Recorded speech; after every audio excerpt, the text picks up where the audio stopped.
the 18th of October 2022. I'm your host, Dana Durnford. I'm also known as the Nuclear Proctologist.org. You can call in at 709-589-4406.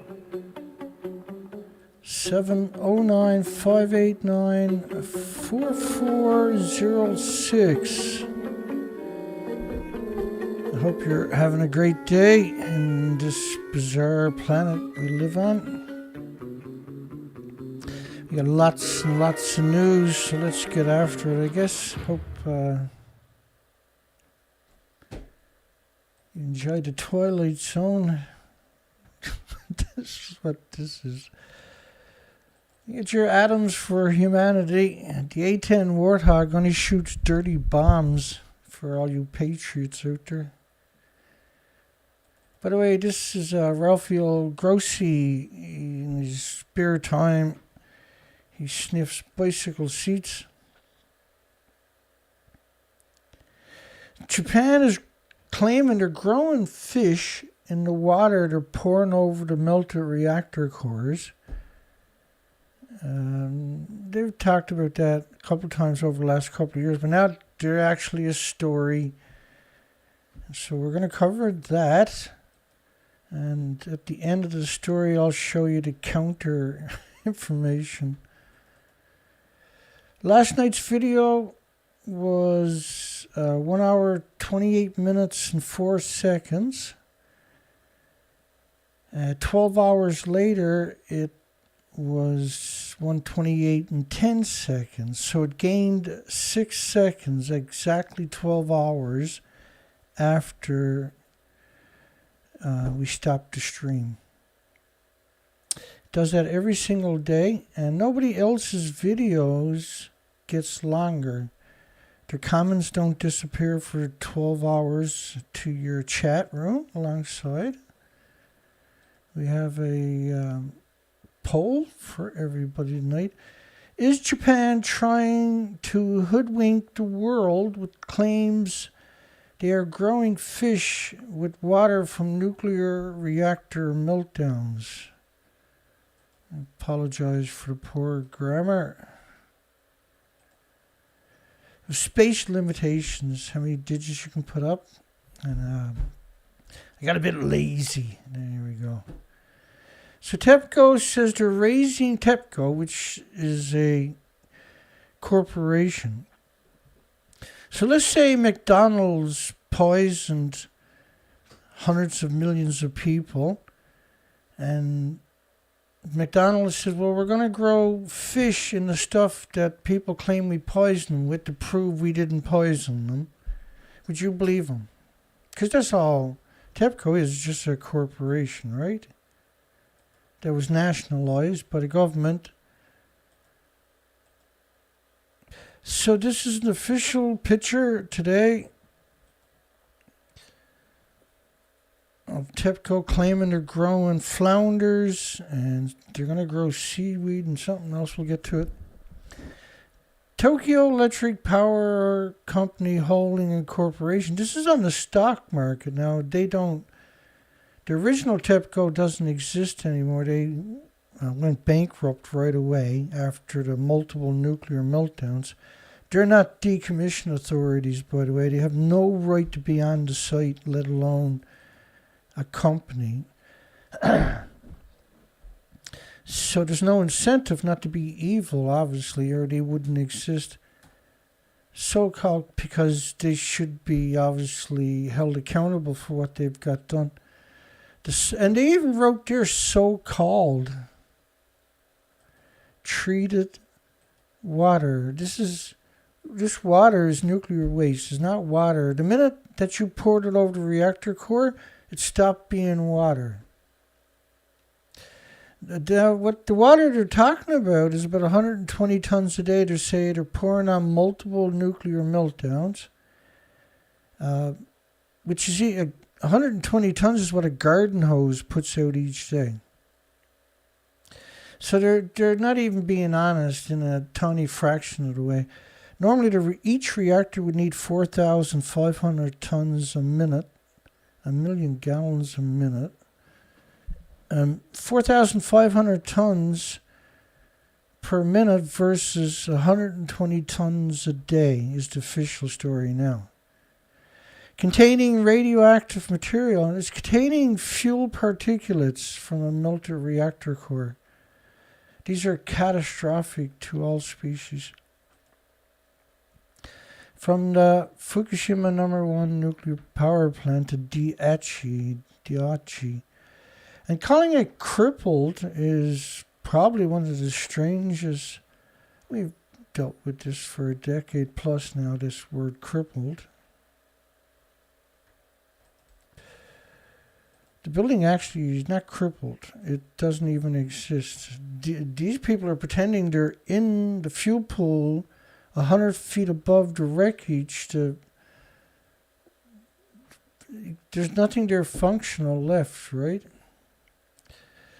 It's a total lethal dose anywhere near it. By the March 11th earthquake and tsunami, crippled by the... It's not crippled by the earthquake tsunami, it's crippled by the nuclear meltdown. It's not crippled, it's destroyed.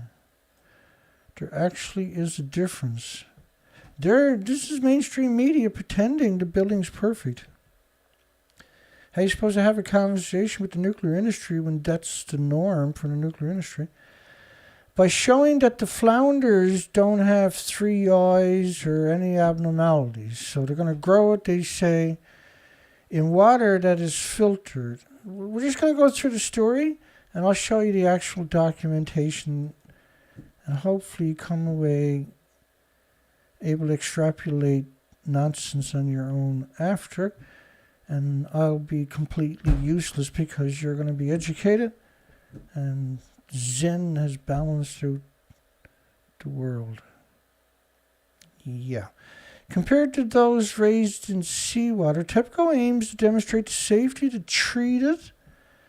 They're claiming they're putting it through an ELP system, which filters all the radiation, everything, out of it.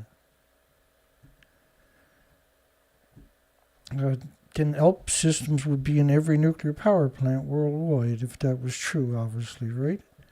The central government is also stepping up its efforts, and is not, to disseminate to relevant industries. The central government is stepping up efforts to disseminate to relevant industries and consumers information related to the safety of the treated nuclear water, not treated water, after the nuclear accident built on a fault line where there's thousands of earthquakes a year and 3,000-year history of massive tsunamis.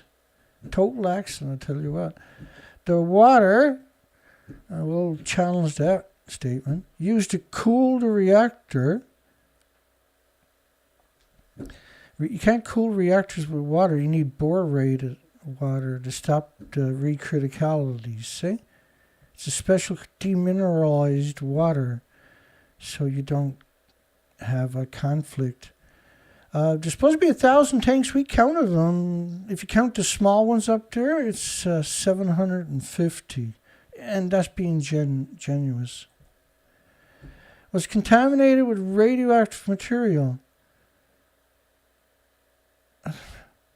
Was contaminated. These are crazy. Each year, the industry just blows me away with how dishonest it actually is. At the facility, at the multiple nuclear meltdowns, the treatment, and we're going to cover them coming up after, remove most of the radioactive material except tritium. If you did filter out lethal doses of radiation, then the filter, you can't get close enough to change it. Because I'll show you the numbers coming up. 2 liters is a lethal dose to a human from walking past it, not physically drinking it or something. The concentrations of tritium, concentrations in the flounder tanks, is the same level as the water to be discharged into the sea. Now, this is the first time we heard this story. There's only one Japanese media that covered it, the Japan News, and so they're kind of like sticking their foot in the door as the door is closing and seeing how much it hurts their feet, right? So we got to make sure we hurt their feet here tonight, which is less than 1/40th of the national standards for discharging such a material. This is a nuclear meltdown. Someone might want to... Now, this is written by the non-regulatory agencies, and the Japan News will put their author's name on it, and they'll publish it that way. That's how they make their money, by these acting as a public relation firm for whoever wants to pay them. There are about 1.3 million tons of treated... Notice how you got to use these words, treated and water, which is allegedly 1,000 tanks. They had 1,000 tanks, by the way, in 2013. And 14 and 15 and 16 and 17 and 18 and 19 and 20 and 21. And guess how many got today? That's right, 1,000. Expected to be full by autumn of last year, by the way. Then it was this year. Now it's 2023. Now they're claiming they're filtering a lot of the water and spraying it back on the reactor cores that are melted down at 9,000 degree Fahrenheit temperatures. Using a garden hose. And tanks to store it are expected to be full. Diluted tritium is safe to handle. Well, first off, if it was just tritium, this is not natural tritium. This is anthropogenic man-made tritium, right? It's got a 120-year half-life. 1.3 million tons, which is, for some reason, they don't put the 1,000 tanks there anymore. I wonder why that is. The only person out there that is correcting is right here, which is probably the most pathetic statement I've made in 10 years. And tanks to store it are expected to be full. Diluted tritium, I've just read that, Dana. TEPCO invited the media. How come you didn't invite me? If I don't qualify as media, who the frick does? Media doesn't cover this subject. TEPCO invited the media to the facility, a warehouse on the grounds of the nuclear power plant. No. It's a warehouse in a no-go zone at multiple nuclear meltdowns.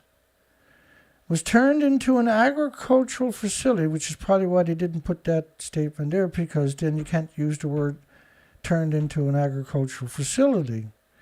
With 22 tanks to raise flounder. Wonderful, beautiful little flounder. Such pretty little fish, eh?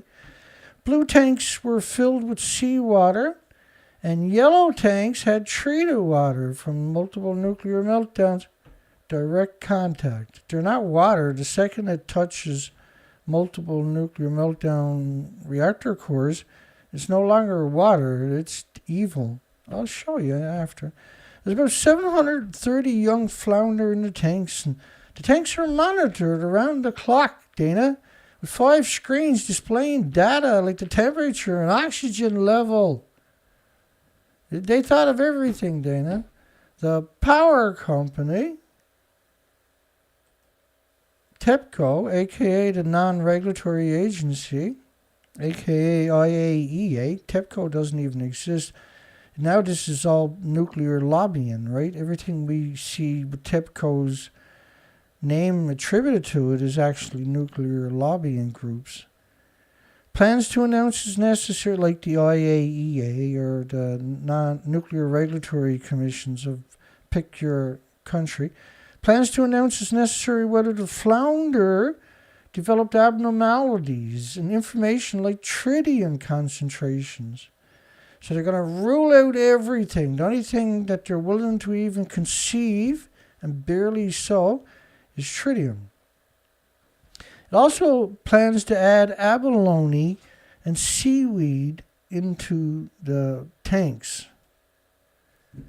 Seeing living things growing properly in treated water should lead to a sense of confidence, a person in charge of the public relation firm said. The lobbying group, I should say. The central lobbying group, known as the gov't, is also focusing on awareness-raising activities for industries and consumers.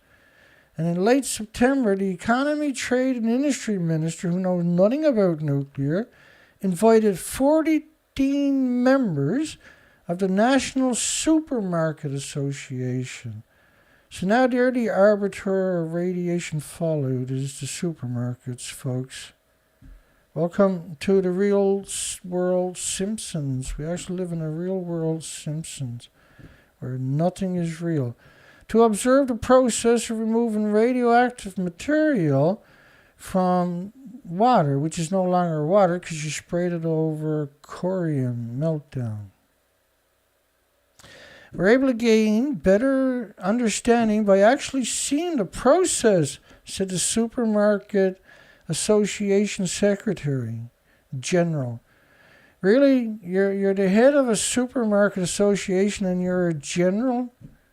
We would like to cooperate as it is necessary to also use social media to reach out to consumers. Well, for every pro-nuclear, there should be a, look at this nuclear person, man, woman, or others. We would like to cooperate. Well, having the International Atomic Energy Agency, also known as the IAEA, aka Demonic Demons, provide safety assessments and providing information to influencers. It's one of the few times we've actually seen them say something like that. I don't know if I've actually seen a sentence with the word influencer coming from Japan. I've seen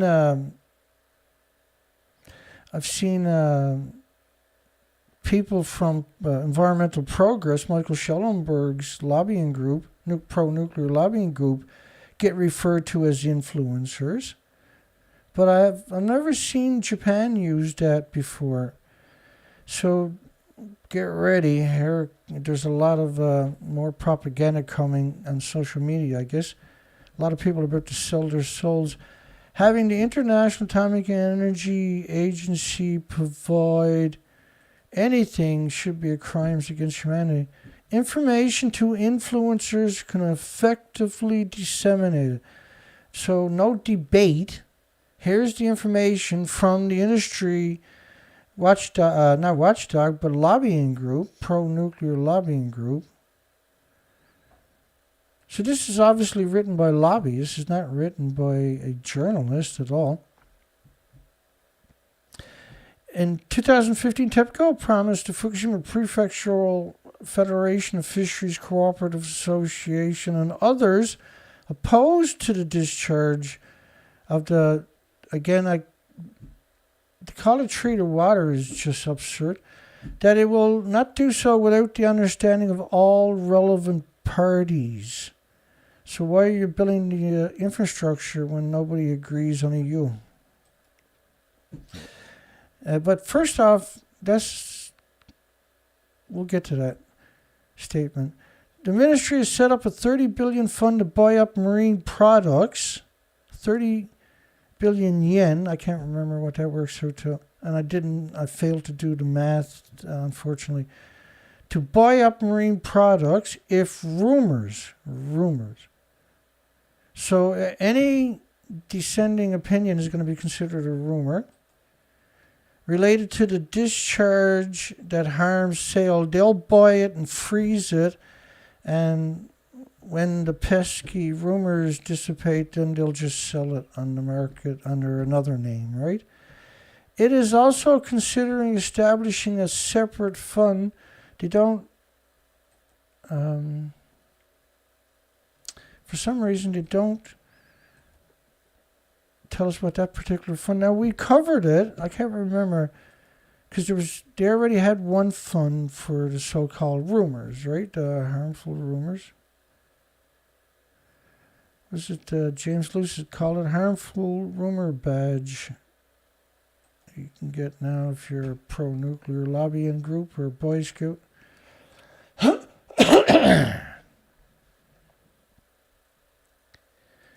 Okay, so now we got to do a bit of a rebuttal. Pesky rebuttals.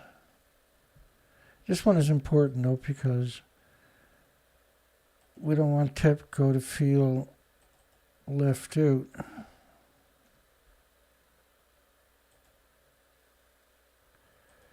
So I'll just walk you through 2013 to present on the tanks first. Get that out of the way. So 2013, they got 1,000 tanks.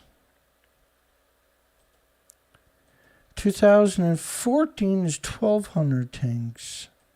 2017 was 900 tanks. And again, try walking with both your heels and toes on the ground like that. Try doing that. So why is he posing like that?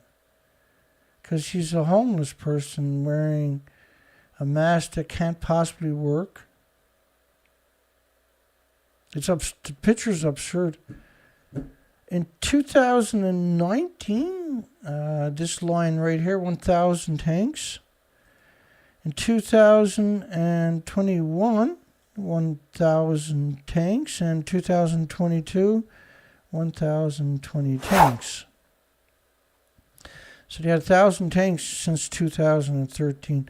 The tanks were built to deceive you into thinking, it's a really strange story, into thinking that they were collecting all the water they were pouring on the reactors.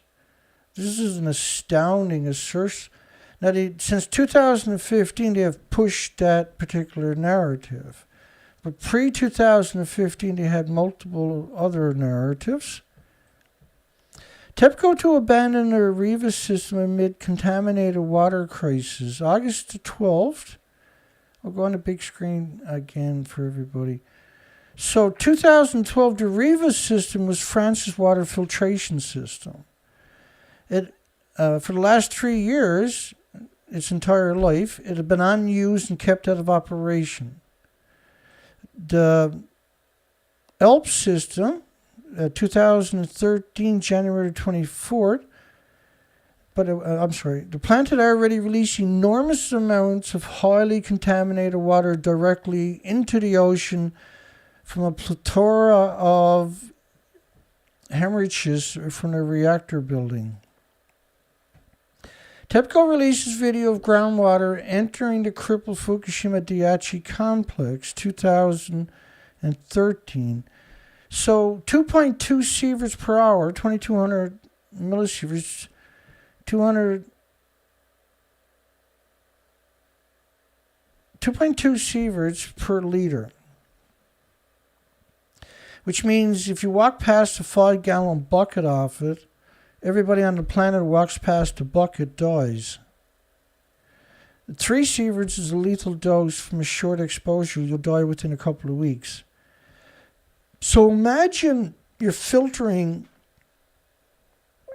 each liter is 2.2 sieverts, and the only thing that's not coming out the other end is going to be tritiated water.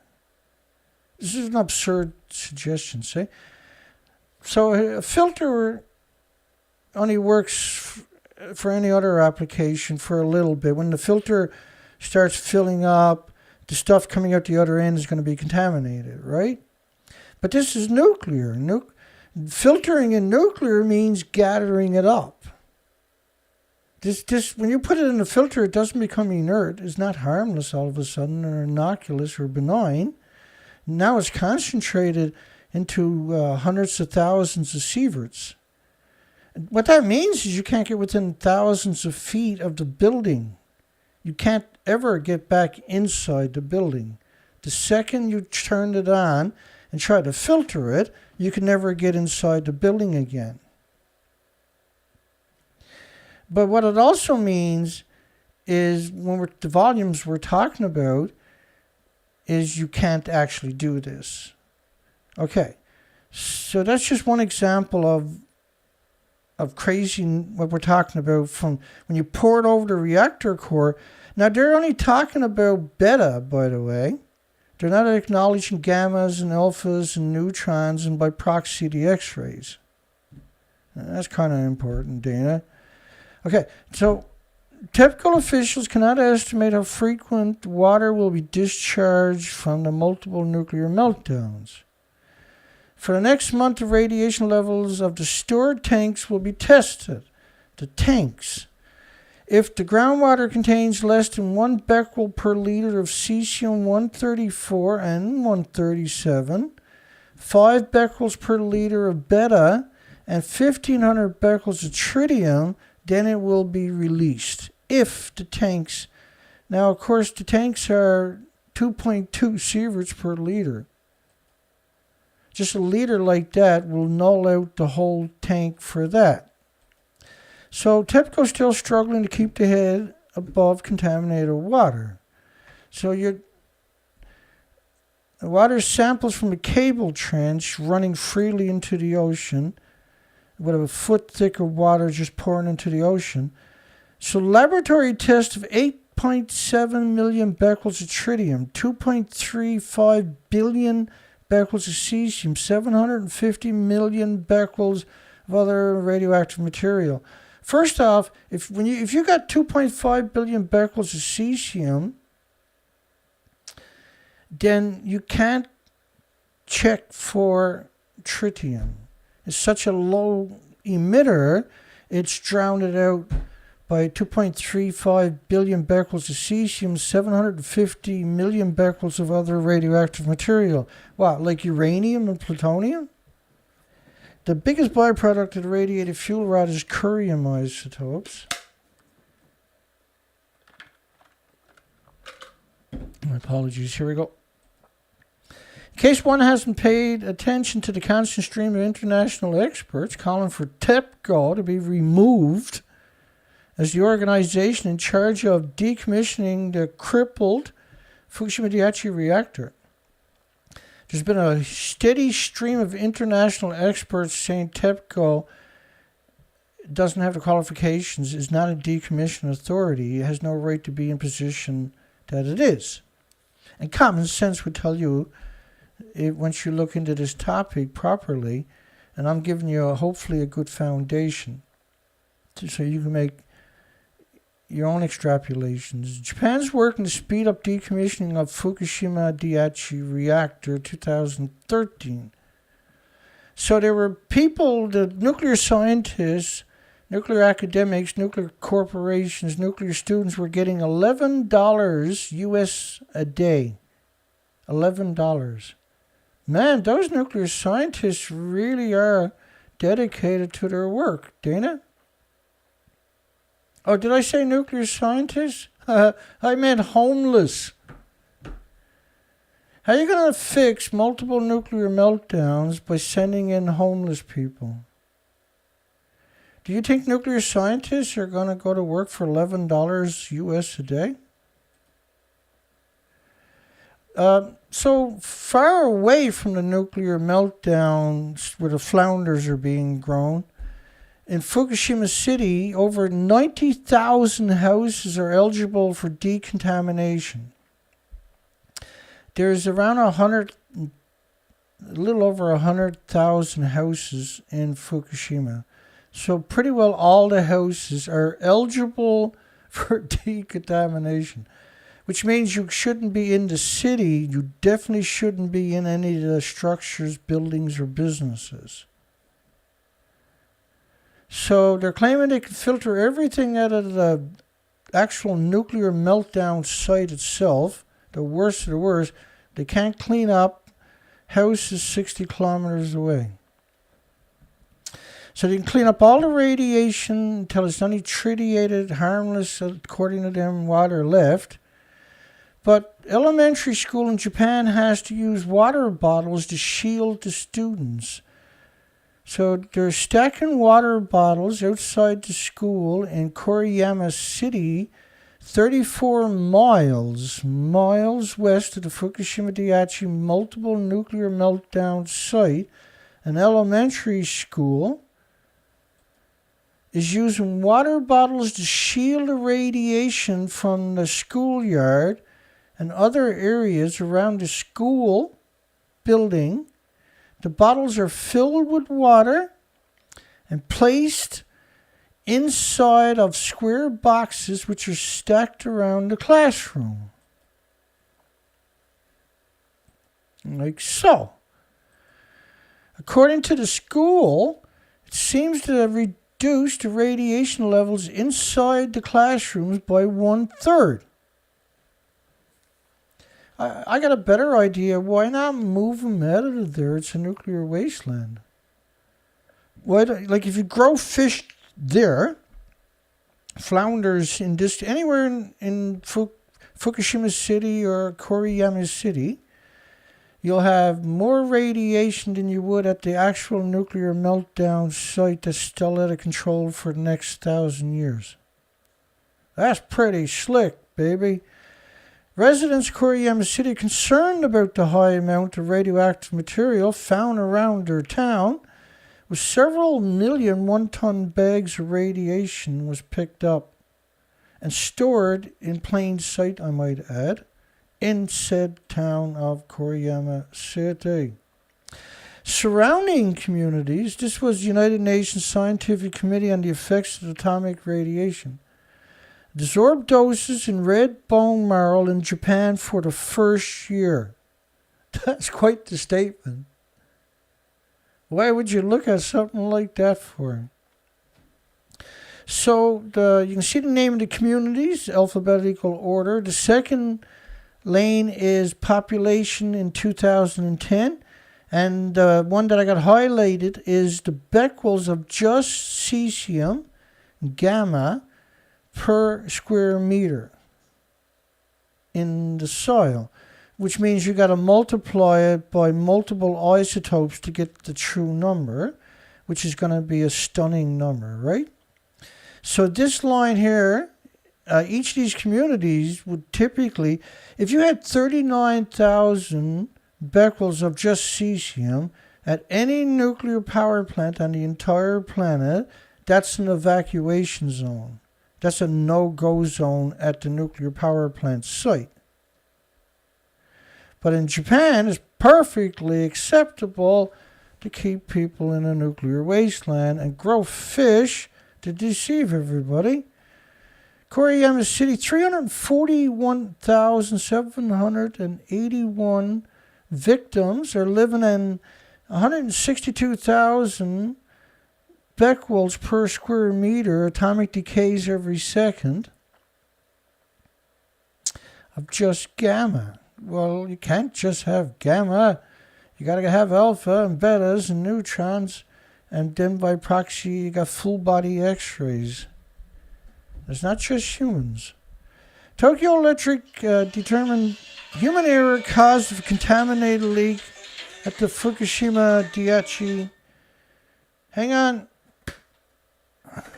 We got a call. Hello? Hey there. Do you want to go live? No, I'm going to put you live. That's where you want to go. Too late. Go ahead. Oh, okay. Anyways, it was raining out, and, I had to recalibrate the machine there. Let me cut you off for 1 second. Folks, this is, the caller's been calling in the show for many years, and he has a spectrometer. He's, when he gets a chance, he will do readings of different items, and he's looking for, I'll let you tell us, everybody. Okay, americium 241 and cesium 137. Okay, so he had a bit of rain. Yeah. the cesium came out to 1,616.6 pounds per minute per liter, and the americium was 666.6. Carry the decimal point. Sure. The americium 241. Wow. Now, one of the things I never kept track of, and I think I'm going to start, is like cumulus nimbus clouds, like storm clouds moving in. They seem to be higher, compared to today. It was raining all day. They seem to be different. It's a lot higher with the storm clouds,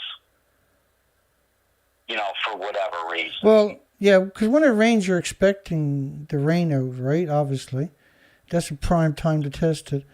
And so you've tested, James Lucid was saying, we need you to test seaweed snacks again and stuff like that. You can get some more if they're dried. Right, you can get it at the supermarket, I think he's talking about. I should.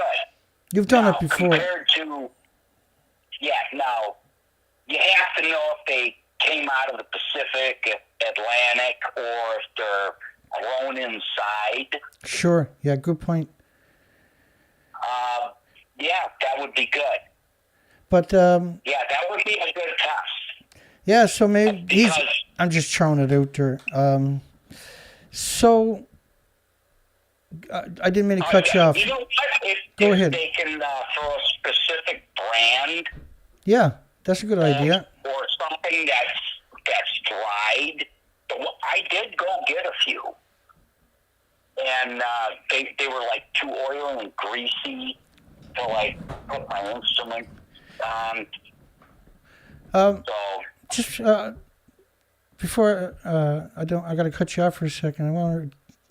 I keep forgetting to mention this to everybody, but here on the East Coast, one of the iconic scenes for the East Coast by the ocean is seagulls picking up sea urchins, and dropping them on the road, or mussels, or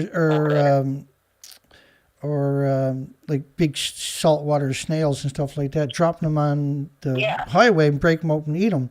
They're completely missing. Yeah. They're completely missing along the shorelines and on the roads.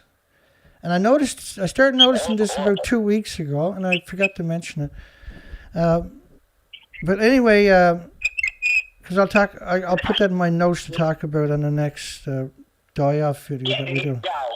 Go ahead. I was hearing things about the snow crabs. In Alaska, yeah. King crab and snow crab is canceled. Now, do you remember we covered snow crab about 6 weeks ago, where they closed this? They said the crabs have disappeared, and they're most likely going to have to put a moratorium on the fishery for many years, right? Now it came out. They're gone. Right. Well, because that's it. No, they're gone. They didn't just run away. They've been killed off by the emissions. Now keep in mind, one of the things that's the biggest thing I was concerned about. Of course, it doesn't make any difference. Is the plankton, and I have some oxygen testing equipment that I haven't run in quite a few years, and I was seeing big fluctuations in the sea level oxygen levels, and in the previous decades, because I run instruments that would give you oxygen levels, and it was always 20.9%. Right, that number has come down dramatic in the last decade, right?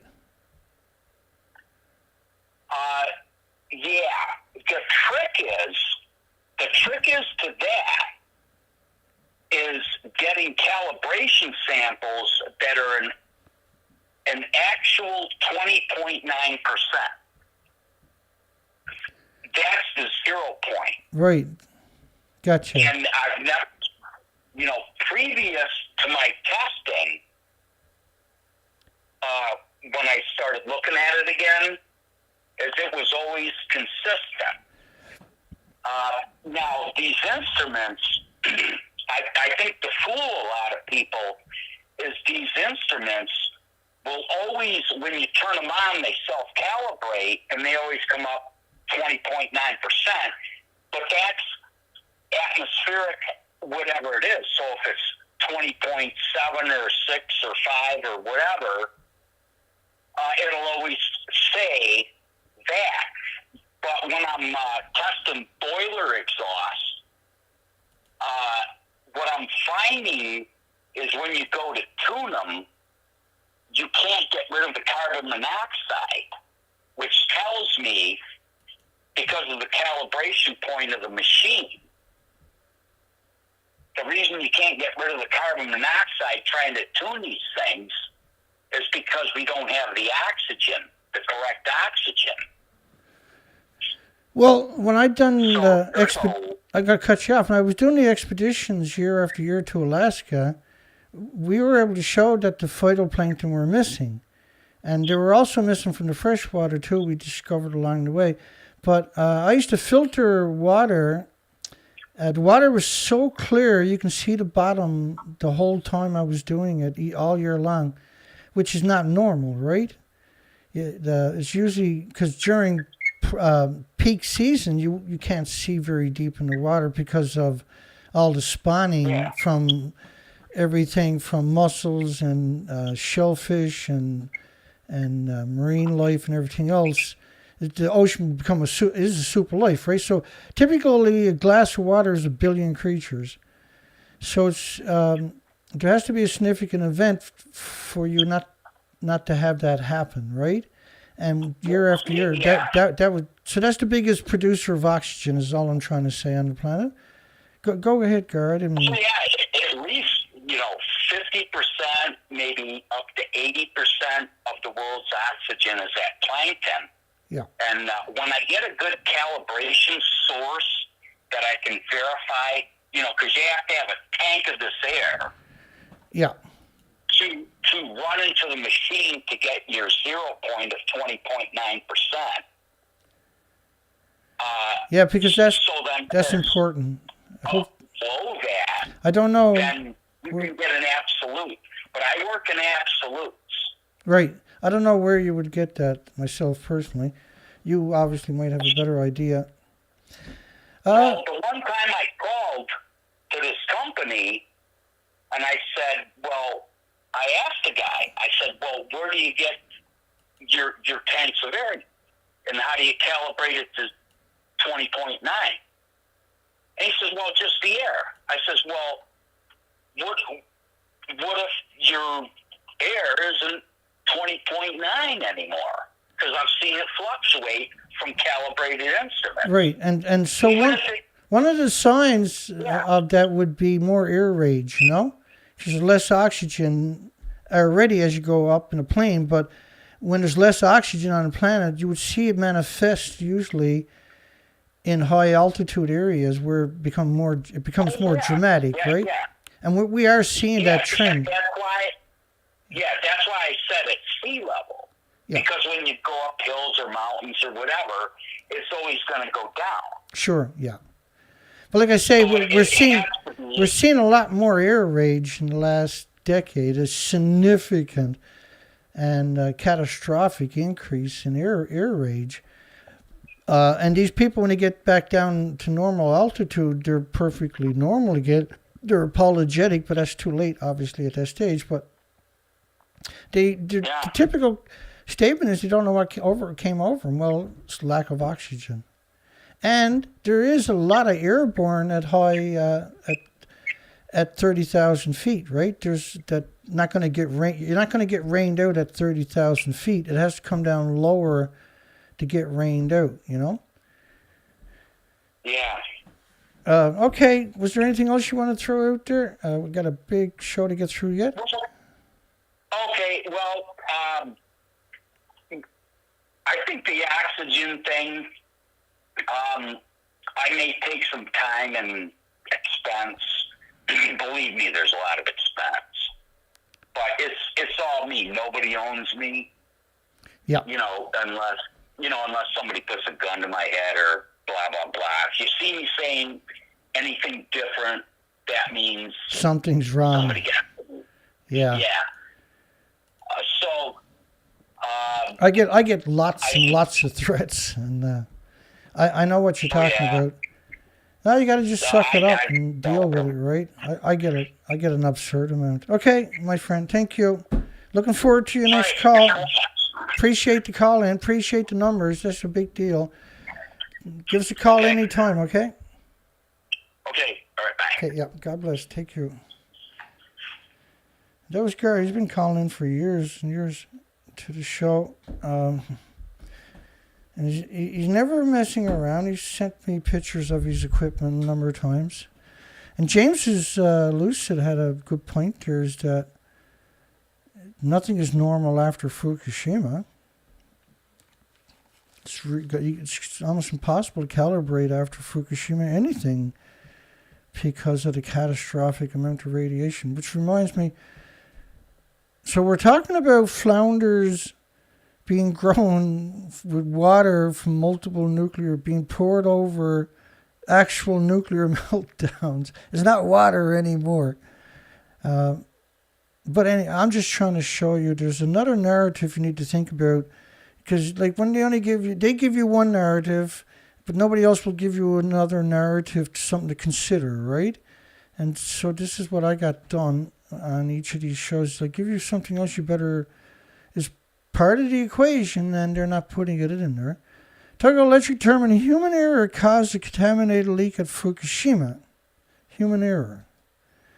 The water which leaked was partially treated from early on in the disaster. Now, the ELP system didn't work all the way up into 2014, which meant that it can't work. So 240 million becquerels per liter beta ray only, they're acknowledging betas. So you can't just have betas, you're going to have alphas. It's water, right? So water can contain all four of them, the alphas, neutrons, betas, and gammas, and then by proxy the X-rays.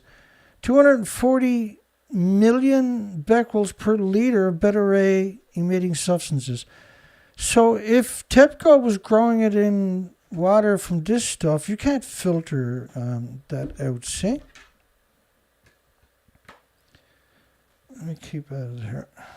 Double check.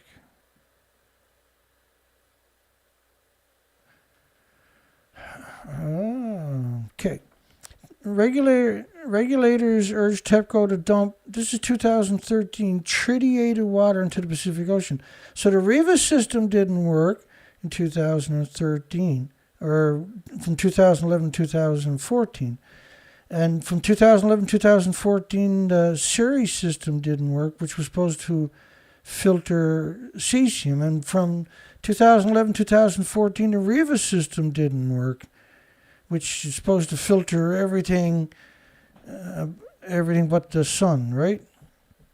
They are seemingly just as unable to prevent the eventual release of the tritium water into the ocean. They are able to prevent the daily outflow of extremely radioactive material. Do you get it?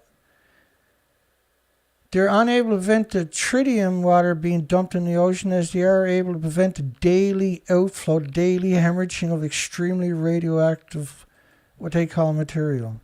But anything extremely radioactive running out of the site would be carried in the water, right? Hopefully.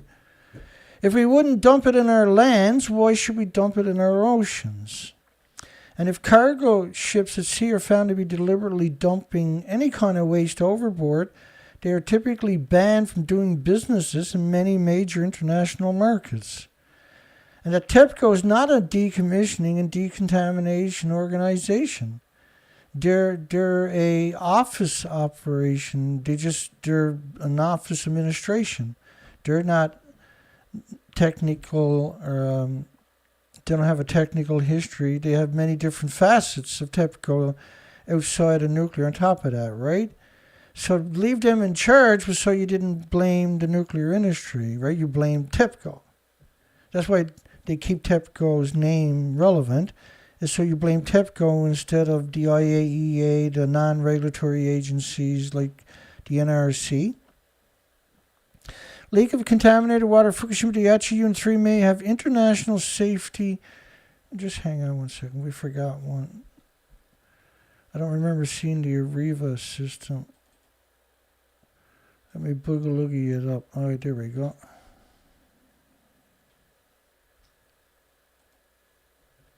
There we go. I went quicker than normal. TEPCO unable to bring contaminated water issues under control. The Arriva system, 2014, April. The Arriva system has yet to function. There's no such thing as reliability, but function. The utility which operates the Daiichi, which is not a decommission authority, promised to treat all contaminated water by March 2015, a goal it's admitting will not be realized. And there are certain parts of the site where they don't even have full control. So 2014, there's still multiple spots on the sites where it's lethal doses. You can't go into it. There were 16,000 people ran away from that place, remember? Leak of contaminated water at Fukushima Daiichi Unit 3 may have international safety impact. They discovered a stream of water nearly a foot wide flowing through the first floor of the reactor building before escaping into a drain on the floor. We're talking about reactor 3. And let's bring a picture up so you can appreciate the lie a little bit better. First off, you're not getting near reactor 3. That's a lethal dose.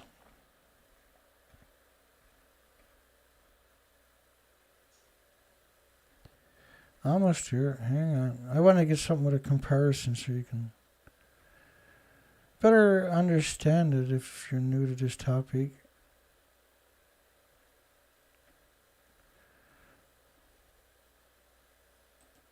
And that's the whole thing with this topic. Unfortunately, you can't rush the subject.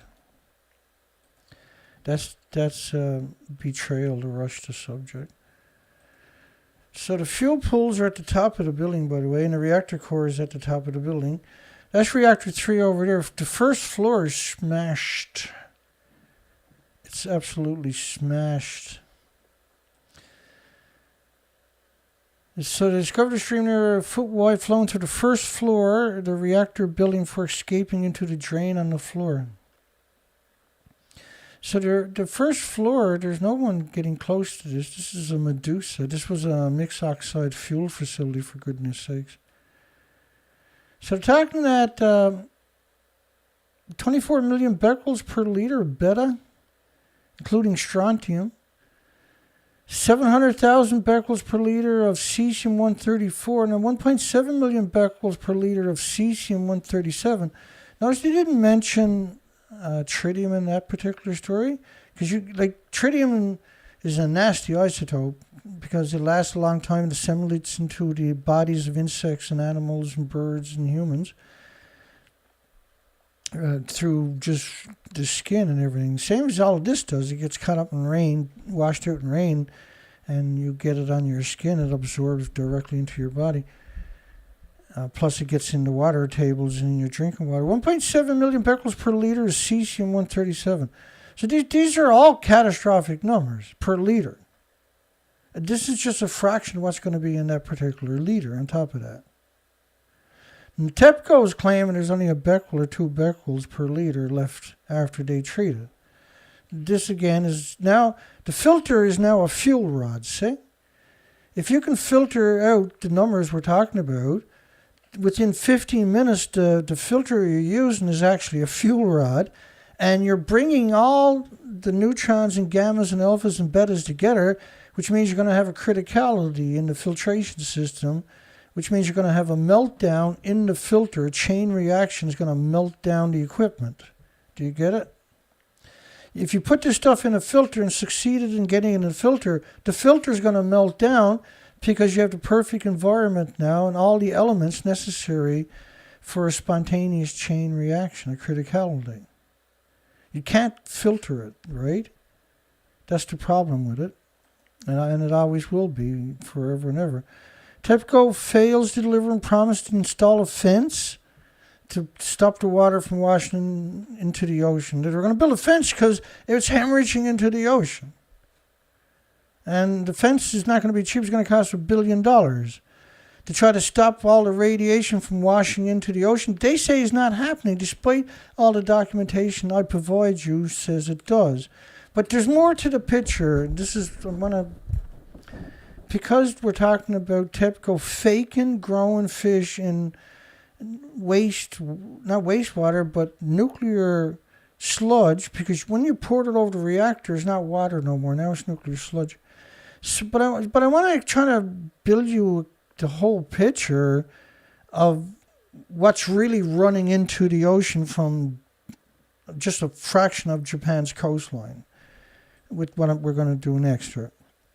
So first off, they flew over this area, and Akuma and Furubar, in the middle of it is the Fukushima Daiichi plant. Okay, and each of the communities are about 2 kilometers away from the meltdowns themselves on both sides of it. So that model, they're talking 1,000 feet above the ground on April 2nd and the 3rd of 2011, 3 weeks after the meltdown started, 1,000 feet above the ground, was 3 million becquerels per square meter estimate of just iodine-131. Well, there's going to be 10 times more 132 iodine, 30 times more 133 iodine, 31 times more iodine-129, right, for every single iodine-131. They got 3 million becquerels of 131. But then you got to add in uranium, plutonium, americium, neptunium, strontium, and rubidium, and everything else, right? Okay. So another part of this equation of what's running into the ocean was they had built these vats, these what they call storage pits. These are big bags where they're going to put radioactive water at billions of becquerels per cubic centimeter. Which means if you do that, you can't get up and walk on these bags. The bags need to be 6 or 7 feet thick or of special material in order to be able to get up and walk on it. Because you're talking about a concentration now of fuel particulates. Bear with me, you'll get it. So if that was actually full of highly radioactive water, you physically couldn't walk on it, see? Or you couldn't even walk over the hoses that are running to it. You couldn't even drive over the hoses without getting a catastrophic shock of pulse of emissions. So we counted the tanks. There's not 1,000 or 750 if you include the small ones. You can't walk on the bags, so therefore it's not likely the bags are actually containing. The idea was to lull you into complacency into thinking that it's all in the bags and the tanks, right? But the evidence conflicts that every way conceivable and therefore negates their version of the story. But it's much more significant than that, and I hope you'll bear with me. The temporary storage pits are 60 meters long, 53 meters wide. They're almost the size of a football field, and 6 meters deep, 18 feet deep, and lined with 3 layers of waterproof sheets meant to keep the contaminated water from leaking. I hate the word leaking, into the surrounding environment. It doesn't really do it justice, see? It's not a proper word. So now you're talking about a catastrophic amount of vicious radiation with some sheets of waterproofing. That's not going to protect you. And because there's so much of it, if you actually done that with 2.2 liters per sievert, that we talked and showed you earlier, you can't get near these bags. You can never walk on them, but you can't get within hundreds and hundreds and hundreds of feet of them because you have this concentration, see? It's the same thing for the tanks. The tanks were built, by the way, bolted together, only meant to last a couple of years. Right? The tanks were built specifically to make you complacent, to lull you into not paying attention. making you believe that they somehow or another, all these homeless people were able to conquer multiple nuclear meltdowns. According to the utility of nuclear non-regulatory agencies, radiation levels between the waterproofing sheets used to layer the pits were measured at 6,000 becquerels per cubic centimeter between the sheets. Not the actual water itself, but between the sheets of the layers was 6,000 becquerels per cubic centimeter.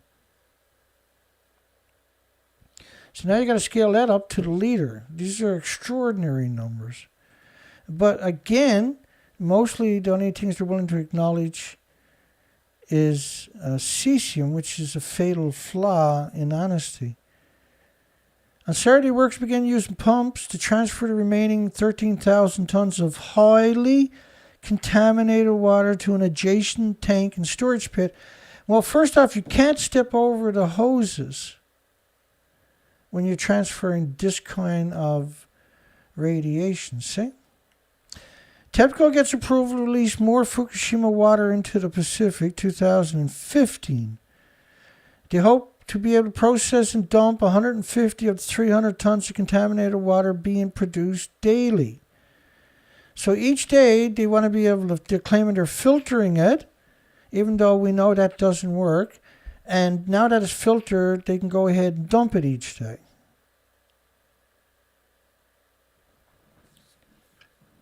Uh, 300 tons is equal to less than 3 garden hoses running at full speed each day.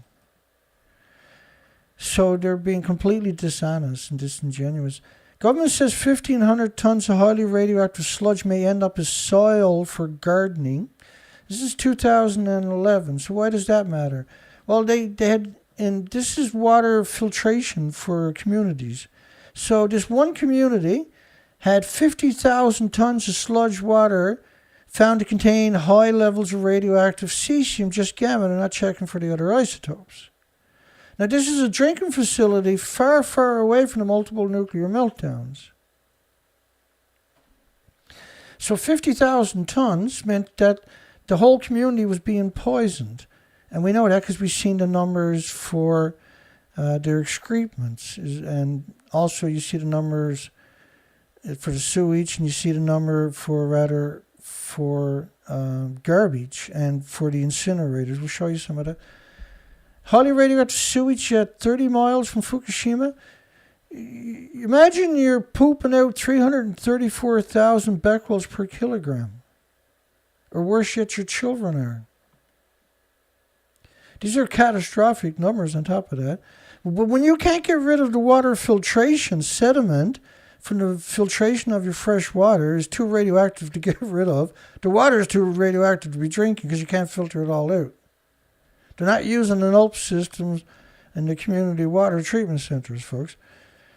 Not that it actually worked, as I showed you already. So when your drinking water is at oh shit numbers, when your excrements is at oh crap numbers, when debris from Fukushima is being ground up and burned in other parts of Japan, that's an omnicide.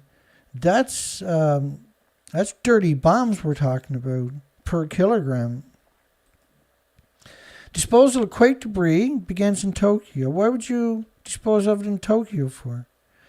Radiation fears will continue for years over 1 billion pounds. So each pound is a dirty bomb, and it's a vicious dirty bomb.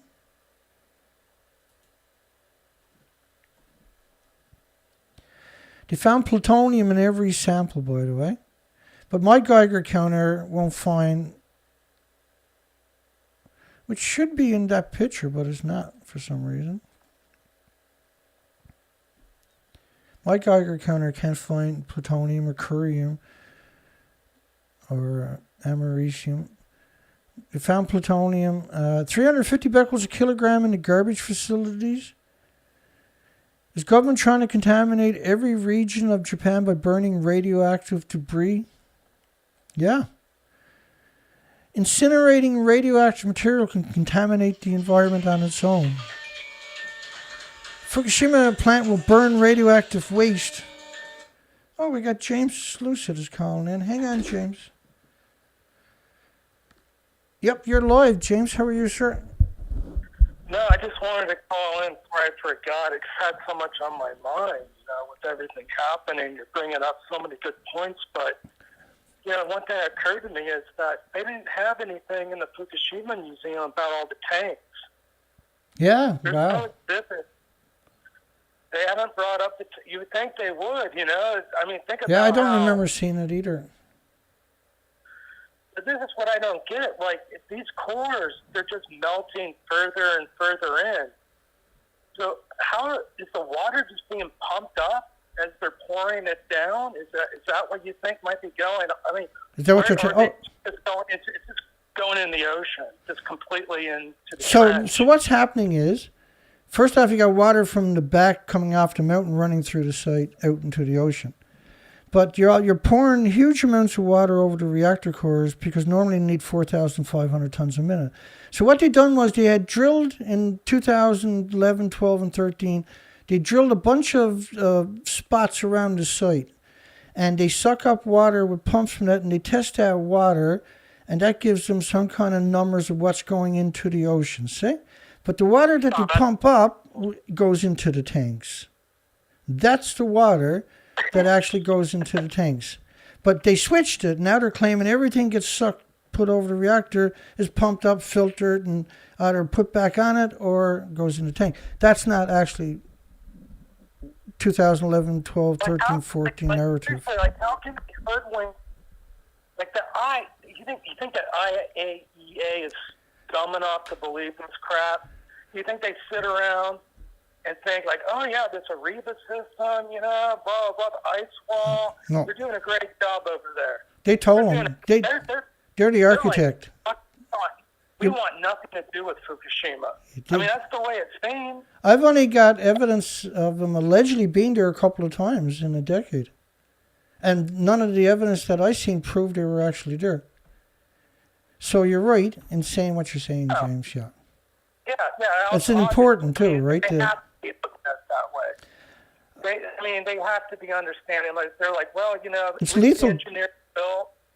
It's lethal doses. They built the reactors over water table, so we know if worst case happens, at least the cores are going to be cooled to some degree, and we could hide the fact that there's this giant meltdown. And yeah, the Pacific Ocean's going to have effects, but we'll blame climate change. Their design is based on it not melting down. Right? So the backup plan was, like you said, they build it on an aquifer or a riverbed. It melts down, it goes down, lands on a riverbed, and water perpetually runs over it and stops it, per se, from doing, I don't know, anything right? more catastrophic, Chernobyl. Anything noticeable to that effect. They hid the evidence because they engineered it that way. But what is this whole? I'm looking at a map right now of all the military aircraft flight, and it's crazy. They're in the middle of this steadfast noon nuclear exercise with NATO. Right, steadfast noon. And, yeah. and I thought about the other day about Grossi and Putin having that meeting. Yeah. And how bizarre that is.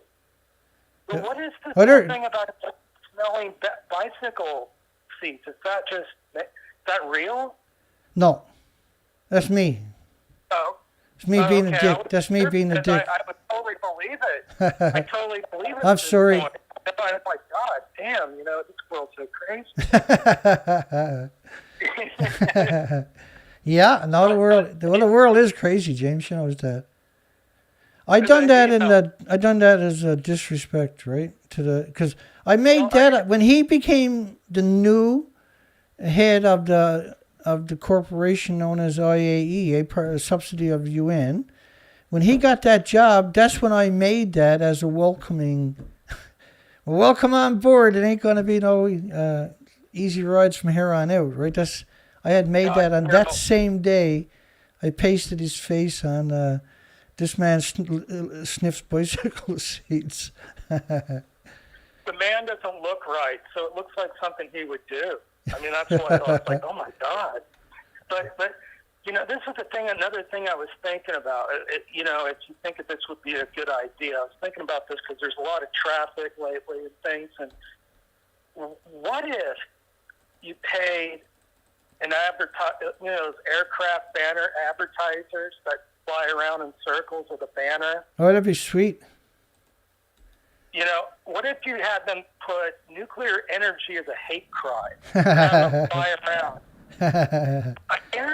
I'm serious. I'd trigger a lot of people with that one a bit. If you paid enough money, they'd do it. They'd fuck it, do it. Yeah. If I had an hour, sure, we'll do it. Well, ideally, you would, if I was Greenpeace, I could just buy a plane, hire the pilot, a volunteer pilot, and just keep the fuel in it and get them to do it in all kinds of cities, right? Fly city to city and do it for a couple of days, move on to the next city. That would be that would end it. That would probably end the nuclear industry right there if you done that, see? There's no such thing as an environmentalist, like you pointed out. I mean, they're just idiot terrorists. You got better chances of finding a unicorn than an environmentalist, yeah. I mean, after... Go ahead, James. Yeah, it's just so incredible how it's so missed. I mean, here we were talking about Greta last night, and, not to poke fun. I mean, she's in her 20s now. Oh, she? Okay. I mean, she's not a child. Oh, yeah, she's in her 20s now. And yet, to this day, they're still propagating like she's still that little kid. Yeah, that's right. Like, how dare you? And it's just so propaganda-laden. And it's just so sad that she's so hypnotized, because I don't think she understands what's going on. I think she really is just a casualty to this whole front. But she's the useful idiot. Good intentions, but doesn't know. Got put on a pedestal, right? Well, look, let me cut you off for a second, because she's in Germany, right? She's from Germany, and Germany has been viciously anti-nuclear. So here, all of a sudden, with somebody coming up through the ranks, was manipulative. You can manipulate easily, and they seemed a way of using her to attack the country, right? And she is. It's funny. She's come true fruition now, right? She made a single statement, and you wouldn't know if she had done a press conference or something. The media's seized up on it, and now, and I cover it, right? But the media is very powerful and is throwing that image out there where she's claiming that because she's influential to that particular generation that they covet, which is the teenagers, because they're scared to death of the teenagers, because they'll burn buildings down if you piss them off, whereas adults will just march down the road with a sign. Teenagers, no, they're different, man. You get them upset. Well, go ahead. No, you're absolutely right. I was just thinking, like, where else can you have this conversation? Anywhere. Nowhere. I mean, this is definitely what's really going on. I mean, it's real. It's been it's been deconstructed so many times on this show, over and over and over again. It's Groundhog's Day, isn't it? It's like Groundhog's Day. That's a good point. And it seems like it's always Groundhog's Day when you bring up the subject of someone you just meet on the road or whatever, and it's like a casual conversation at the gas pump, and it's like, hey, do you know anything about nuclear energy by any chance? You understand that? You just like throw some stuff out there, like, they got to run on external power, like if they lose the power, they have a meltdown. Like, how does that make any sense that it's green energy? Like, you can't have that conversation. But you have this conversation with random people. I've done it. I'm a little bit more. I don't know how you would put it. No, you are. I seem to be able to get away. Yeah, I seem to be able to get away with it 50% of the time. The other 50% of the time, I get the deer in the headlight look for sure. Well, I just try to make a joke out of it. Like, can you believe they're just trying to it's the whole, it's like you observe in these people. Oh, it's a perfect way to shoot down the narrative. Because when they call it carbon free, your answer is, well, yeah, outside of the fact it needs 2 external large cold gas and oil plants to run dedicated to it, it's carbon free. If that's what you call it, carbon free. It's, my God, like I really get upset about it because I have to go through it all day. But it was the show you had last night that really just did so much. I mean,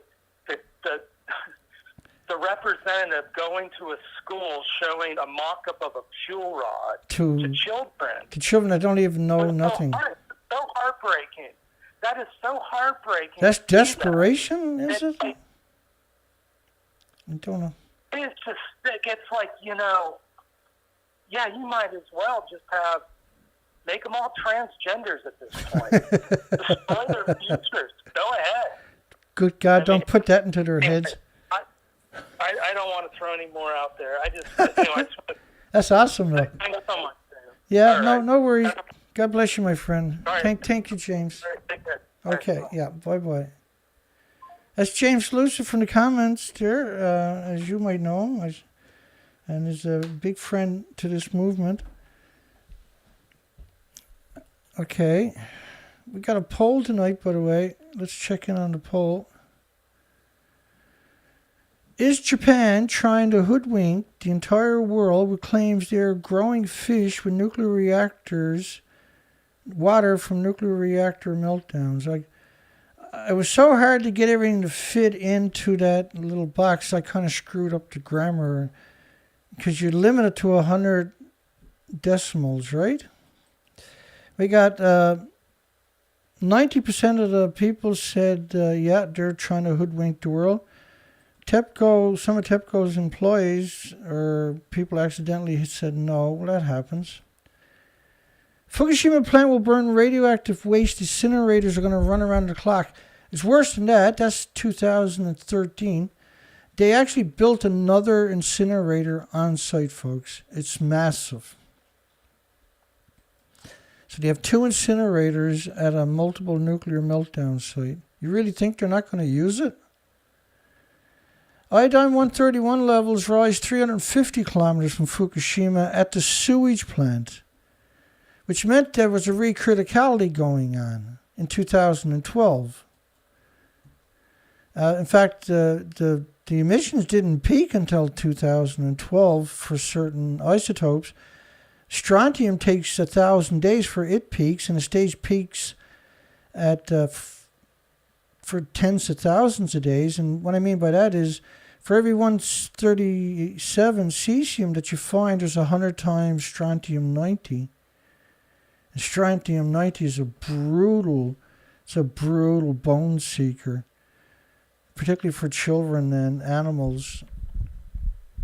Japan is burning Fukushima debris 10 miles from the Daiichi multiple nuclear meltdown sites. Post-Fukushima horror, severe impact of oceanic environment. An unpredictable amount of damage to the Pacific. Japan is simply dumping the nuclear waste into the sea. Now they're claiming that everything is going into a tank. This is ludicrous assertions, of course.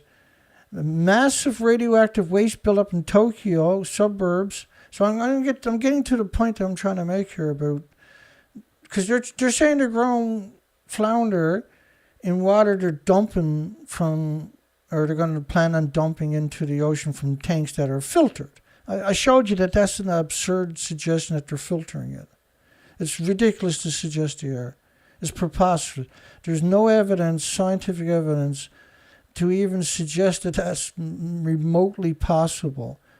You got 1,000 times more likely to see a small modular reactor, which of course is ludicrous assertion, been at it for 50 years, than you do of seeing filtration, because as I explained earlier, the filtration doesn't work because of the accumulation. After 20 minutes, you can't get back in the building. So Tokyo suburbs are a massive amount of waste buildup. So I'm showing you going across the country, hundreds of kilometers away from the nuclear meltdown, everything is contaminated. So everything all year long, all the rain and snow is washing huge, absurd amounts of emissions out into the ocean. A lot of these emissions are able to radiate objects. And so if you radiate a rock, and wherever you lay the rock, you can move the rock each day. Wherever you took it from, that's going to end up being radioactive to a certain degree. But when it gets into the trees, then the radioactive pollen in the plants in the trees is flying for thousands of kilometers each year after year after year after year. The leaves that are falling off the tree are going to have radiation in them. A lot of that foliage is going to burn in people's gardens. Are going to burn it, or it's going to decay and release the radioactive isotopes back into the environment, or it's going to get washed out into the ocean. So the whole country hemorrhages radiation, the entire country. The reactors are still melting down. They're still hemorrhaging radiation. You got a catastrophic amount of nuclear meltdowns and fuel pools that are melted or completely gone. The majority of them were atomized in aerosol and released into the environment to go looking for victims for millions of years. First time since the meltdown, surge in radioactive cesium levels caused incinerators near Tokyo, 220 kilometers away, to shut down because of radiation in the incinerators. There was we got a headline there somewhere where 3 incinerator employees had heart attacks and had to be taken to the hospital in one day. Well, at the same time, I would imagine. Radioactive fallout around Fukushima incinerator plant is being hidden. That's not odd at all. Tokyo neighbor cesium approaching. Now, again, whenever you hear the word cesium, you got to substitute another 1,000 fission products. It's not just going to be cesium. Cesium is meant to manipulate you and deceive you, and it's a big byproduct, but curium is the biggest byproduct of the radiated fuel rods, and you need lead shielding 20 times thicker than you do for plutonium and cesium. The Chiba incinerator dust is 70,000. These are dirty bombs. The incinerators are constant 24 hours a day dirty bombs. And these particulates we're talking about don't need the jet stream to cross the ocean. Fukushima will start burning radioactive waste. 100,000 becquerels a kilogram to be incinerated with 1 billion pounds of radioactive debris in the exclusion zone. 100,000 becquerels a kilogram was the minimum levels to put in the bags, by the way. And they picked well over 30 million of them. Well, 2017 they had 30 million. The latest number is 60 million one-ton bags. That's 10 rows of traffic, bumper to bumper, right around the planet. If you put 1 ton in the back of each pickup truck, 60 million pickup trucks. Mysterious black substance has 1 million becquerels a kilogram of cesium. Well, it's going to be completely loaded with all the other isotopes. It can't just be cesium. And mysterious black dust in Minamasoma City, where the children are currently being destroyed. 10 million becquerels Minamasoma of cesium. Again, you hear this word cesium over and over and over and over, to the point where it drives me lunatic. And because I covered thousands and thousands and thousands, tens of thousands of studies over the many years, I really hate that word. I get what they're doing, right? Yeah, cesium is a big number, but that's not what the reactors run on. Japan government, the uranium-235 is not going to go away for 700,000 years. Its first half-life. Japan government did not, and it's a nasty isotope, right? Japan government did not reveal plutonium-241 detection. And the dosage was 50 times higher than the total of other 3 plutonium isotopes that were mentioned, which meant that there was a huge criticality going on, splitting the atoms in order for the plutonium-241 to be mass-produced like that. Possibly 20 million becquerels a kilogram of cesium, black substance, many times more radioactive than local official samples, too dangerous, must be analyzed by a public institute. 50,000 becquerels a kilogram of radioactive cesium found in the soil near Tokyo. Terrifying that the samples were from the side of the street where children walk every day. So 50,000 becquerels a kilogram of just cesium is considered terrifying. Government-funded researchers have sounded the alarm. 175 billion becquerels flow down a single river 60 kilometers away from the multiple nuclear meltdowns each day.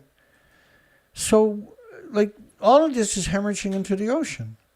So when they're telling you nothing is going into the ocean, then that you should now be angry at the nuclear industry, not TEPCO. Because the nuclear industry has remained silent for all these years and now have jeopardized the future of all species. Radioactivity 6.15 million becquerels a square meter detected 60 kilometers from the meltdown. Every organism in Fukushima Prefecture is contaminated with radiation. 1.4 million becquerels a kilogram in worms' feces, 60 kilometers from the meltdown. 70,000 becquerels a kilogram in the incinerator dust in Chiba, 20 kilometers from Tokyo. 500,000 becquerels of kilograms of radioactive cesium, again, 70 miles from the plant. 4 million becquerels in a major city did not come from the much talked about iodine-131 or cesium-137. High levels of radioactivity found extensively in the ear 150 kilometers from Fukushima is radioactive as areas close to the meltdown, the air they're breathing. 170,000 becquerels a kilogram in the sewage, the slag, approaches levels, this is in Tokyo, the sewage at 170,000 becquerels, the children and the people are excreting. The fallout from Fukushima plant causing problems 180 kilometers away. It's all become no good. Contaminated vegetables, fish, wild game. Mysterious reddish radioactive substance detected 180 kilometers from Fukushima Daiichi. Alpha particles at 200 counts per minute. 4 million becquerels of cesium at Daiichi Elementary. In Chiba, which is 20 kilometers from Tokyo. 27,000 becquerels of cesium in a kindergarten on the west coast, 200 kilometers from Fukushima. Tokyo turned out to be as contaminated as Fukushima. The air samples in Tokyo are 270 times more contaminated with cesium. Again, we're only acknowledging a single isotope out of 1,000 out of all of this stuff I'm showing you. This is one of the most absurd things imaginable, is we're not talking about, at least a dozen significant isotopes that should be talked about. That, americium, neptunium, strontium, and xenon, and kryptons, and curium, and plutonium, and uranium, and strontium. And there's many of the daughters of each one of these that you have to be concerned about. So if the air samples are 270 times more contaminated with just gamma than global weapons fallout peak in 36 million people in Tokyo. So that whole country, every time, it's constantly hemorrhaging into the environment through every way imaginable. And the proof is in the water reclamation centers. They can't get rid of the sediment from the water reclamation. They can't get rid of the garbage. They can't get rid of the ash from the incinerators. They can't get rid of the slag or the sewage or the excrement. This is madness. And then the air samples itself are extraordinary numbers. Tokyo under radiation threat on Sunday. So the whole country is hemorrhaging radiation, and they want you to believe that the fish in tanks are allegedly from the water that poured over the reactors. Like the water in the tanks is supposed to be only stuff they brought up through the wells that they drilled around the site to check the numbers. And rather than just dump it, they were put it in the tanks. And that's what the tanks were for. That's what the Riva system, the Surrey system, the Yelp systems were all built specifically for that single test. Not to filter, and then allegedly they're filtering the water, and then the water is being poured back on the reactor, and that's why they're not filling up the tanks as quick as you would expect, they say. But when you do the numbers, 120 tons a day is only a garden hose. A small one at that. 300,000 becquerels a square meter radioactive iodine in areas near Tokyo before the end of March. Only included the iodine-131. There's 10 times more 132, 30 times more 133. for every iodine-131, and they're 9 times more effective at ionizing and radiating the thyroid gland than the really effective 131 is, right? So this is true, though, for all species, not just... It's never just humans. You always got to try to put that at the forefront of whatever is, attributed to danger for human is infinitely more dangerous to the species that are very, very vulnerable. We live inside of buildings, we have a lot of ways of mitigating it. We have showers all the time, and we wash our hands all the time. Animals lick their hands in order to wash it. They're very much more susceptible to radioactive fallout, right? We don't go around licking our hands when we come in the door every day and licking our feet, see? I know some of us would like to be able to, but we don't. High radiation levels near Tokyo is linked to Fukushima. Really? Is that like a surprise or something? At 29 million becquerels a square meter in the soil after it rained. Do you think it only rained once? Do you think it went away? Do you think it turned to fairy dust? Anybody? No, of course not, Dana. I'm just trying to make sure people are able to really, wrap your mind around what Tokyo drinking water unsafe for infants, which meant that the pipes are irradiated, that the water filtration system is completely irradiated, and this is permanent. It's never going to be safe. It's not going to go away. It's not like you had a little plume come through and it ran through the system and now the system's contaminated, but there's no more radiation. The plumes were continuous. Like Tokyo was 270 times airborne than global weapons fallout peak. It's true about 70% of Japan territory is polluted. Polluted! Right, for lack of a better word, they're calling it polluted. Experts worry about catastrophic impact on health, and we're seeing that, right? It's worse than catastrophic. 276,000 becquerels a kilogram of radioactive cesium from soil samples near Tokyo per kilogram, which you usually typically multiply by 64 to get a square meter, which is 18 million becquerels a square meter. Like where your kid might stand up and spin their arms around, that's basically a square meter, your dinner table, where they're waiting for the school bus. And like if there's just 1 square meter on the bus route with these kind of numbers, the children should never take the bus route. If every square meter in the whole country is like that, the children shouldn't be in the country. It's a mistake to pretend that this is not happening. You can pretend all you want, but that's not a solution. Cesium levels spiking with unusual high amounts of fallout in Okutama, Tokyo, up to 300,000 becquerels, home to the world's largest drinking water reservoir of its kind, built to supply 36 million people in Tokyo metropolitan, which means that if it's not just going to be, again, you know the word cesium, right?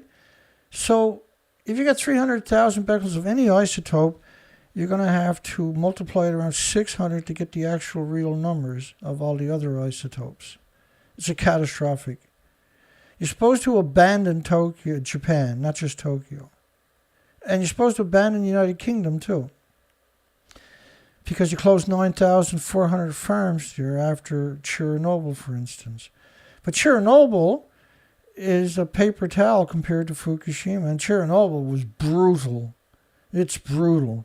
And if you go look at the anniversary of this year, I ran through 900 studies on Chernobyl to give you some concept of the many facets that nuclear has inflicted upon humanity just from Chernobyl.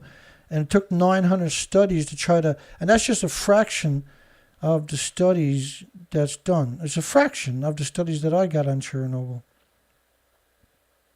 We ran through it non-stop, 900 studies. Deposit area near Tokyo before only includes the iodine-131.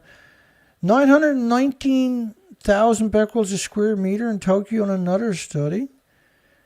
Another study, 1.5 million becquerels near a church in the capital in Tokyo. Another doctor finding uranium zirconium on her Tokyo residents' fingernails were becoming nuclear fuel rods, which is what the filters are when you put this kind of water through it, that's a fuel rod, not a filter anymore. And it's unstable. There's no way to stop a chain reaction, so they're not going to do it. 40,000 microsieverts, 40 millisieverts, 40,000 microsieverts, which you shouldn't. Tokyo is 220 kilometers away. You're supposed to be counting in atomic decays per second in becquerels, not in microsieverts. So 40,000 times 150. I'll do the math right quick for you. I'll do the maths right quick, maybe.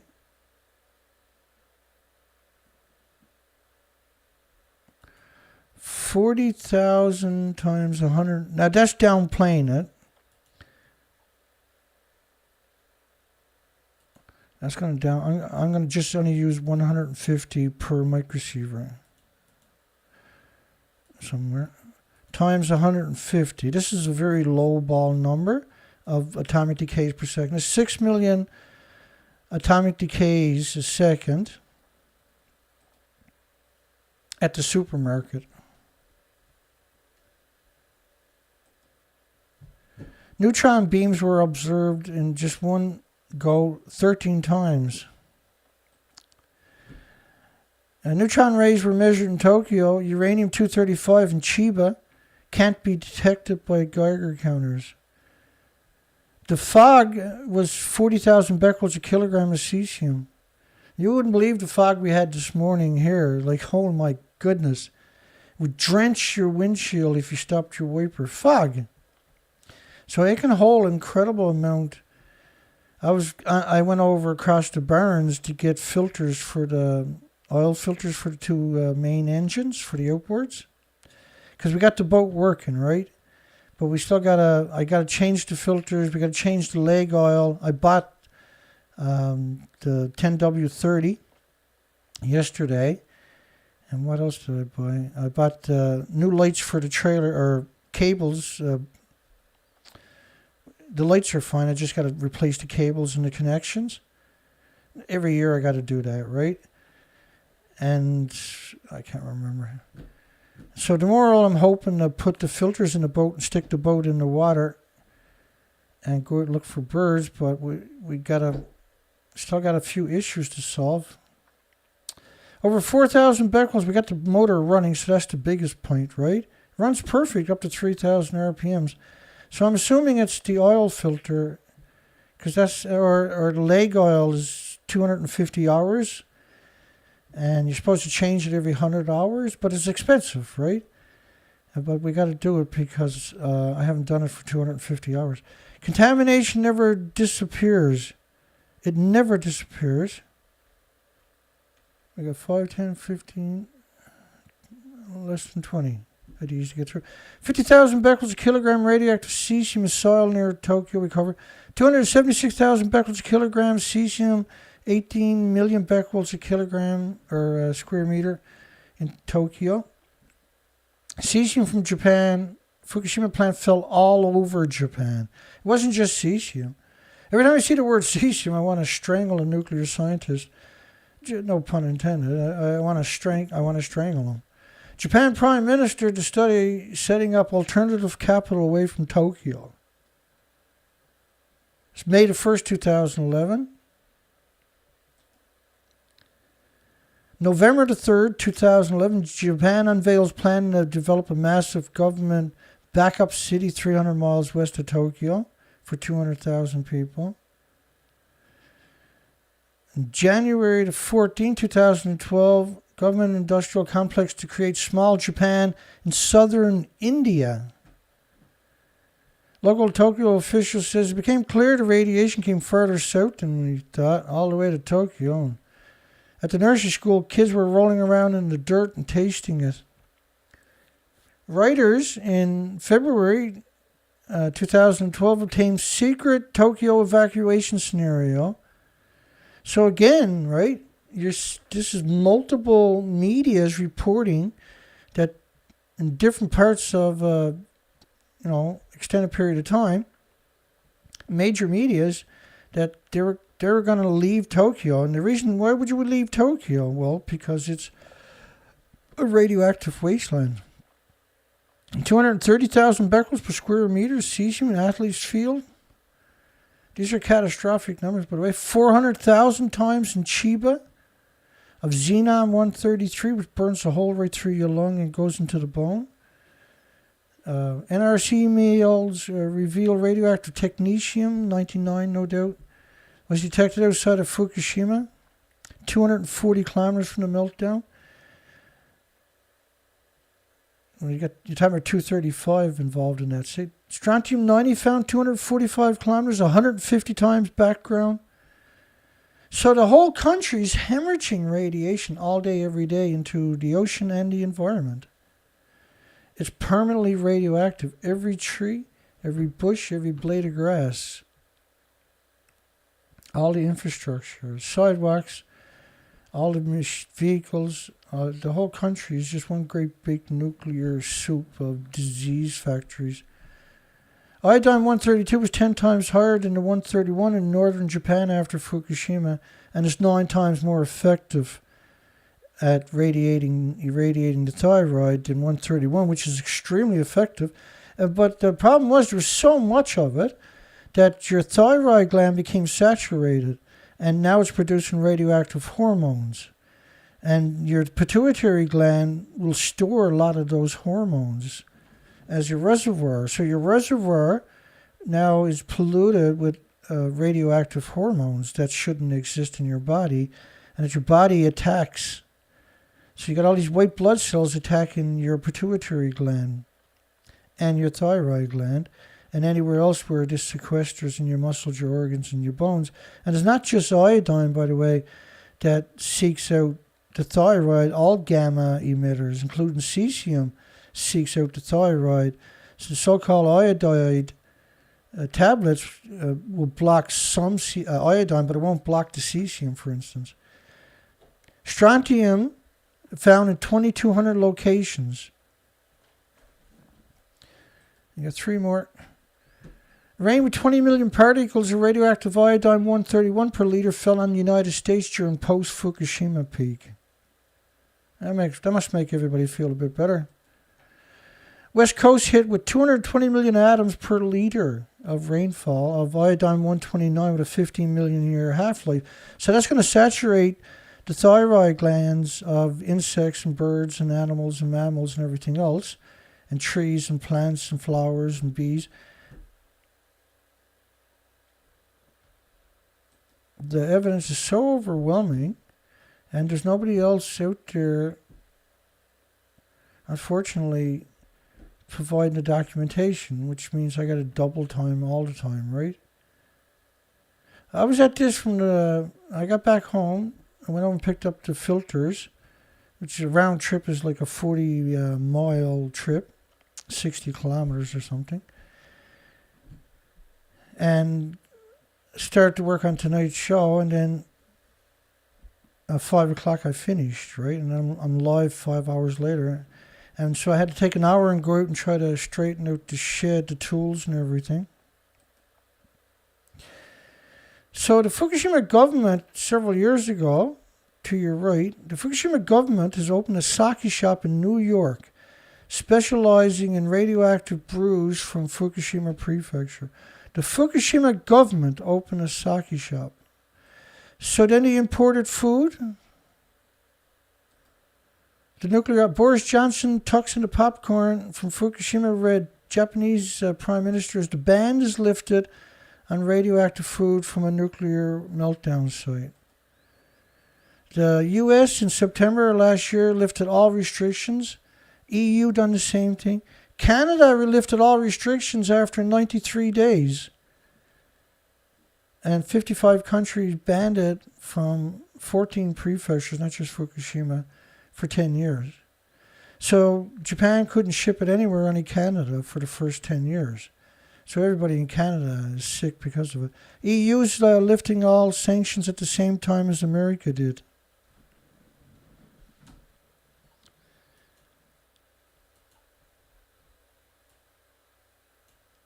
And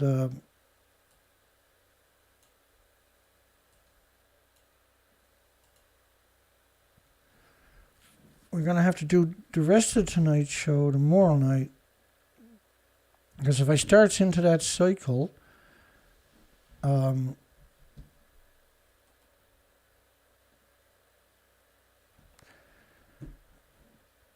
it's just, I won't be able to talk any longer.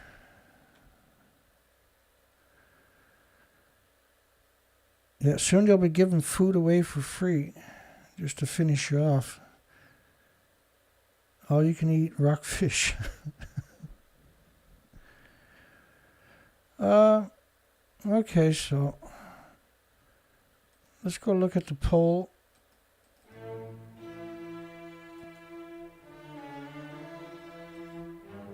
How did we do on the poll tonight? Is Japan trying to hoodwink the world with the claim they're growing fish with water from a nuclear reactor meltdown? 91% of the people got it right. 91% of the people.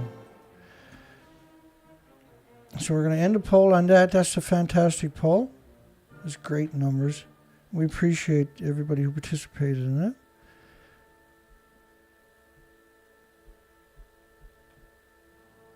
And so tomorrow night, we'll go through the headlines that I got for tonight. And that'll go pretty smooth tomorrow night. But we had to come out and challenge the TEPCO flounder story, because that's the first time it broke the airwaves. And you have to come out and appropriately flush out, no pun intended, that facet of the nuclear meltdown, because the whole country is hemorrhaging radiation into the environment. But they want you to think they're filtering. The only radiation is in the tanks, and they're filtering everything, so everything's good. Go back to sleep, right? But what I showed you tonight, hopefully, now, even if you never watch another one of my presentations or shows, you'll be able to extrapolate on your own. You'll be able to say, no, well, I've seen the evidence that shows unequivocally the whole country is incredibly polluted, and there's no way to clean it up, and so it's permanent. And it's a dangerous country to buy any product, let alone certainly food from. And just the industry is completely out of control. And the whole thing about this, the sad thing I think about this story on top of that is that there's never a dissenting opinion allowed, right? Uncensored beyond imagination. And can you imagine having me and the industry in a public debate on TV? Well, that's the end of the industry. It can't handle an open debate with anybody that's honest. So their debates are always controlled opposition, right? Yeah, good night, everybody. Have a great night. A great day tomorrow. Don't forget to give us a thumbs up if you made it this far. Probably won't show up, but I appreciate the effort.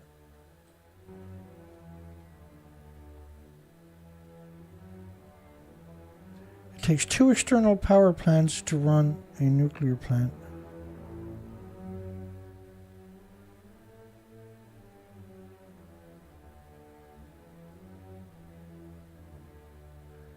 Yeah, thank you, Star.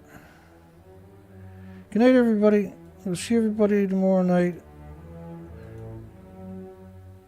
I got to stop. My voice is getting a little run down. Hugs for everybody. Hope everybody has a great night, a great day tomorrow. We'll see everybody tomorrow night.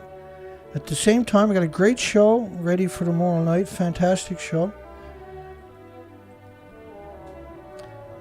The truth will set you free. And hopefully hang TEPCO and the rest of the nuclear industry at the same time. But we'll be here slinging dirt and rocks again tomorrow night at the creepy, despicable, disgusting nuclear industry. And we'll bludgeon them with truth and facts and honesty and fortitude, something they can never understand. Hugs for everybody. We'll see everybody tomorrow night. Have a great day tomorrow, folks. God bless everybody. Take care.